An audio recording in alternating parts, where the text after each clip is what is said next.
Fala galera, tranquilo? Bom, gosto de novo aqui com vocês.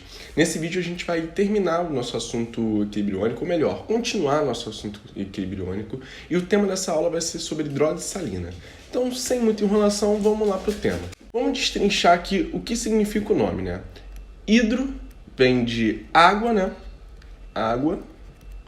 E lise vem de quebra. Então, hidrólise é quando eu uso a água para quebrar especificamente um sal, por isso hidrólise salina. Tranquilo? Basicamente, essa reação é o inverso da reação de neutralização. Ou seja, aqui eu vou ter uma água, né? A água, reagindo com um sal, formando, e esse sistema está em equilíbrio, um ácido e uma base. Ok? E a minha dificuldade aqui, né, o meu objetivo nessa matéria é descobrir a natureza desse ácido, dessa base, para saber se minha solução fica ácida ou fica básica. Tranquilo? Para isso, a gente vai direto para os casos que podem existir. Primeiro, hidrólise de um ácido, de um sal de ácido fraco e base forte. Aqui eu vou pegar como exemplo o cianeto de sódio. O cianeto de sódio é um exemplo clássico para isso, ok? Bom, eu vou misturar ele na água, mais água, e aí vou escrever a reação como se eu estivesse pensando na formação de um ácido e de uma base, ok? Quais são os ácidos, quer dizer, qual é o ácido e qual é a base que pode formar o cianeto de sódio, né? Você vai dividir ele aqui em dois, né? O cátion, Na+, vai formar a base, o ânion, Cn- vai formar o ácido. Então, eu teria a formação de NaOH mais HCN. Esse seria o nosso ácido e a nossa base. Deixa eu até deixar isso aqui explícito. Esse aqui seria a nossa base, esse seria o nosso ácido. Outra coisa importante que a gente precisa saber é a força deles. Por quê? Essa aqui é uma base forte. Esse aqui é um ácido fraco. E aí, isso aqui vai ter que ser a sacada para você, cara. Presta atenção. Quando tem uma espécie forte, seja um ácido forte, seja uma base forte, esse cara quer ficar completamente dissociado ou ionizado. Ele quer ficar separado na forma de íon, ele não quer ficar junto. Agora, se ele é fraco, isso significa que a sua extensão da dissociação ou da ionização é pequena. Então, ele prefere ficar junto. Você vai pensar isso na hora de você escrever sua equação. Essa aqui é uma equação que você vai copiar para você ter uma noção, mas a que realmente você vai usar vai ser essa aqui de baixo, olha. Eu vou copiar o sal já separado, porque o hidrólise salina, eu considero todo o sal muito solúvel, ok? Eu só trabalho com sais muito solúveis quando eu falo de hidrólise salina. Então, aqui eu vou escrever Na+, mais Cn-. Esse aqui é o meu sal, ok? Ele vai estar no meio aquoso. E aí vai formar a seguinte base, NaOH, que é forte. Se ela é forte, ela fica separada. Então, aqui é Na+, mais OH-. E meu ácido HCN, que é fraco, então ele fica junto. HCN. O que você vai fazer agora é cortar os íons espectadores. O que são íons espectadores? São os caras que se repetem dos dois lados, né? Se você ver aqui é o sódio, tá? Se você ver aqui é o sódio. Deixa eu completar aqui na sumidinha. Como que ficaria então essa reação? Ficaria da seguinte maneira. O íon cianeto, que vem do sal, tá bom? Mais a água vai formar pra gente hidroxila mais ácido cianídrico. Ok?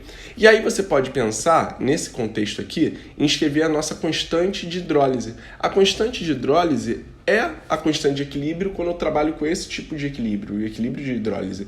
Como que ela vai ficar? Bom, ela vai ficar da seguinte maneira, produto sobre reagente, sempre. Então eu vou ter concentração de OH-, concentração de HCN sobre a concentração de Cn-. Porque a água não entra? A água é um líquido puro, né? Então ela nunca entra na constante de equilíbrio. Tranquilo? Bom, eu sei que não é tão simples, eu sei que não é tão intuitivo, então a gente vai fazer o próximo exemplo que a gente vai seguir na mesma ideia, não muda, o método de fazer é a mesma. Aqui eu só tenho um cara diferente, aqui o ácido é forte, a base é fraca. Então eu vou pegar um exemplo clássico também, vou pegar o cloreto de amônio, NH4, Cl.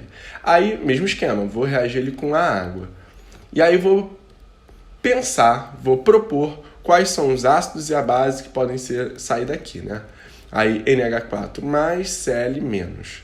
Então, o mais, o positivo, vai virar a base, né? Então, eu tenho aí hidróxido de amônio, hidróxido de amônio, mais o ácido clorídrico, HCl.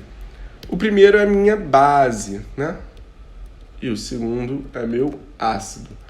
Dificuldade, você descobrir se um é forte, o outro é fraco. Já digo, a base é fraca, né? A gente está trabalhando agora o inverso. E o ácido é forte.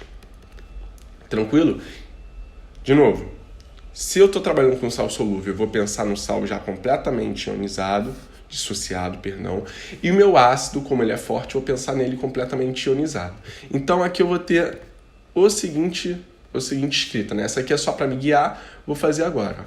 NH4 mais Cl menos. Esse aqui é o meu sal dissociado, mais a água, né?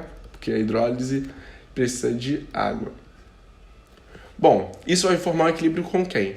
Com o hidróxido de amônio, que fica juntinho. E por que ele fica junto? Porque ele é uma base fraca, mais o meu ácido clorídrico completamente dissociado. Por quê? Porque ele é um ácido forte. O que eu vou fazer agora? Cortar os íons espectadores, né? Aqui no caso é o íon cloreto. E aí, como que fica a minha equação? Fica NH4 mais, essa linhazinha sempre aparecendo aqui, para rabiscar tudo, NH4 mais água, formando NH4OH, H+. Ok? Como que ficaria, então, a constante de hidrólise para essa hidrólise aqui, né? O meu KH. Meu KH seria... produtos. Quem são os produtos dessa reação? H+, e o hidróxido de amônio. Sobre a concentração dos meus reagentes, que nesse caso é só o íon amônio. Por que só o íon amônio? Porque a água não participa da constante de equilíbrio. Gote, por que ela não participa? Porque ela é um líquido puro. Ok? A água não participa. Ficaria assim nossa constante de hidrólise.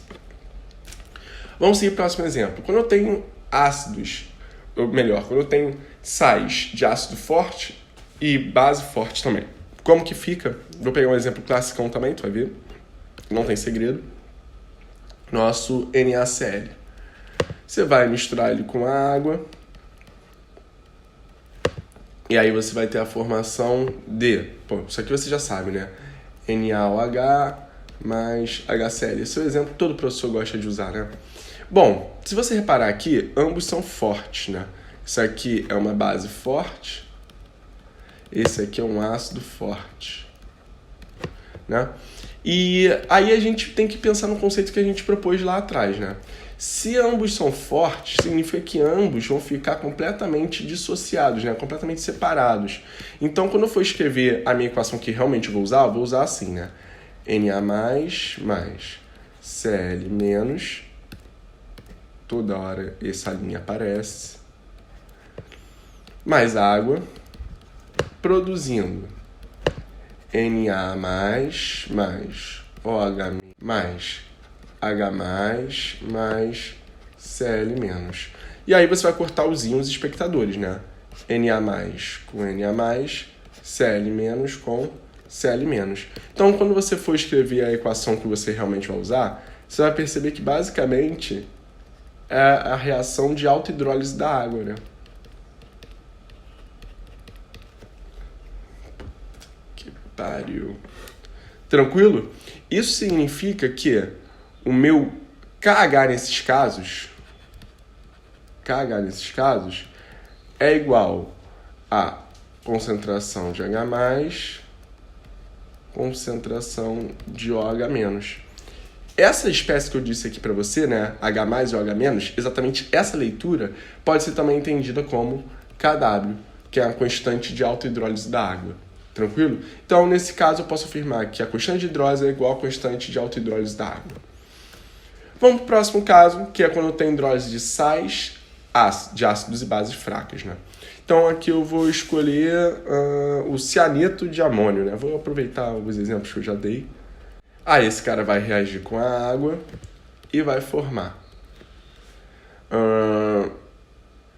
NH4OH mais HCN. Aqui eu tenho base fraca e aqui eu tenho ácido fraco. Bom, aí eu vou escrever aquela equação da maneira que eu gosto, né? Vai ficar NH4 mais CN menos mais a água formando. Aí os ambos são fracos, então nenhum dos dois ficam dissociados, né? Então NH4OH mais HCN. Isso significa que na hora de escrever minha constante de hidrólise, KH, eu vou pensar no seguinte: concentração de hidróxido de amônio vezes a concentração de HCN sobre a concentração de íon amônio vezes a concentração de íon cianeto. Assim ficaria a nossa constante de hidrólise, tá bom? Bom, mostrei para vocês como que funciona mais ou menos a leitura deles, mas a gente precisa pensar também na constante de hidrólise em termos que já são pré-estabelecidos. Como que são esses termos pré-estabelecidos? É simples. Quando eu tenho uma... Vou escrever aqui. Quando eu tenho uma hidrólise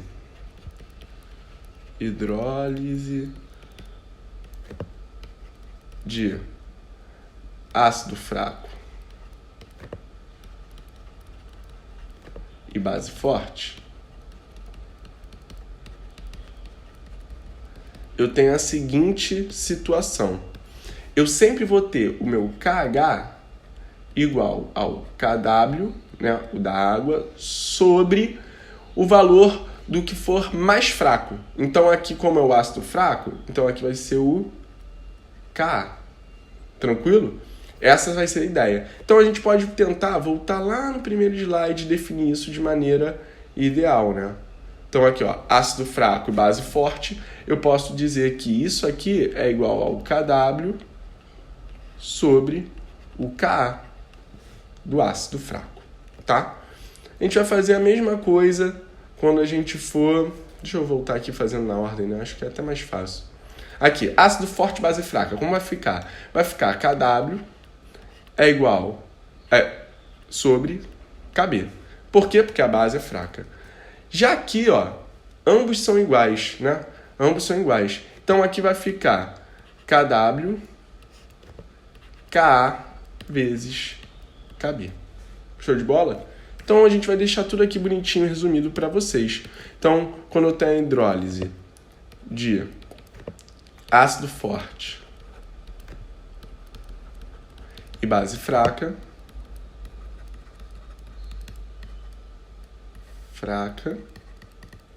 hidrólise de ácido e base fortes,